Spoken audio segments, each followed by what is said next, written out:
Hipátias. Hoje eu quero convidar você a viajar até o século V depois de Cristo, uma cidade vibrante, multicultural, intelectualmente efervescente, Alexandria. Ali viveu uma mulher extraordinária, Hipátia, filósofa, matemática, astrônoma, professora respeitada e líder intelectual, e foi assassinada por intolerância. Mas este episódio não é apenas sobre o passado, é sobre o presente, sobre o nosso país, sobre nós também. Quem foi Hipátia e por que ela incomoda até hoje? Hipátia viveu entre os séculos IV e V, filha de Theon de Alexandria, recebeu educação científica rigorosa, algo raríssimo para mulheres naquela época. Ela ensinava matemática, baseada em Euclides, estudava álgebra inspirada em Diofanto e filosofia neoplatônica influenciada principalmente por Plotino. Mas o que realmente a tornou histórica foi isto. Ela pensava, ela ensinava, ela falava em público, ela influenciava autoridades. E isso, numa sociedade dominada por disputas religiosas e políticas radicais, tornou-se um perigo. Hipátia foi morta num contexto de fanatismo e disputa de poder envolvendo o prefeito romano Orestes e o bispo Cirilo de Alexandria. Não foi apenas um crime, foi um símbolo. Quando o extremismo substitui o diálogo, a primeira vítima é o pensamento livre, é o conhecimento. E o que isso tem a ver com a gente e com o Brasil de hoje? Vivemos numa sociedade ainda profundamente androcêntrica, patriarcal, marcada por misoginia estrutural, polarizada ideologicamente, com setores religiosos radicalizados, com discursos anti-ciência ganhando espaço e com educação frequentemente fragilizada por interesses de poder. Não é necessário olhar muito longe para perceber ataques à educação pública, às universidades públicas, desinformação científica, tentativas de silenciamento de professores e professoras, hostilidade a mulheres que ocupam espaços de liderança intelectual e tantas outras questões complicadas. A pergunta é desconfortável. Estamos repetindo, em novas formas, o ambiente que matou Hipátia? A morte simbólica do pensamento. Hoje não temos multidões nas ruas linchando filósofos, mas temos cancelamentos morais, deslegitimação da ciência, ataques à educação crítica, violência simbólica e real contra mulheres que pensam e falam. Segundo dados do Fórum Brasileiro de Segurança Pública, o Brasil ainda apresenta índices alarmantes de violência contra mulheres, o que revela que o machismo estrutural não é retórica, é realidade.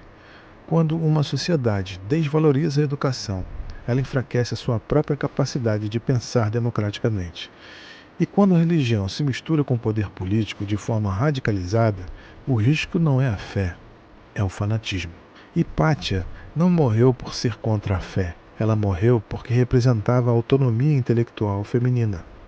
O que significa ser uma Hipátia nos dias de hoje? Não é sobre repetir a história trágica, é sobre cultivar coragem intelectual.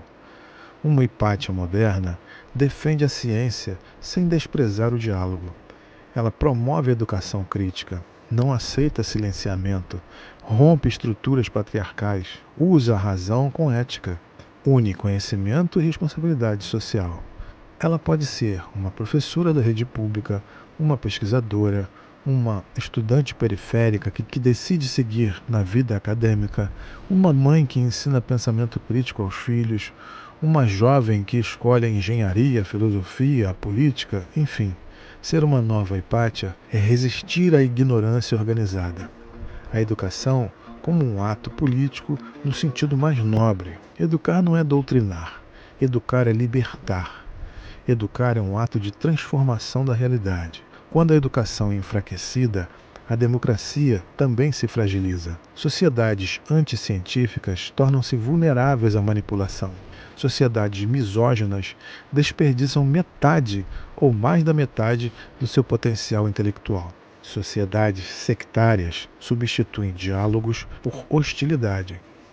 Hipátia nos ensina que conhecimento exige coragem, mas também exige comunidade. Se você é jovem e está ouvindo este episódio, estudar é um ato revolucionário.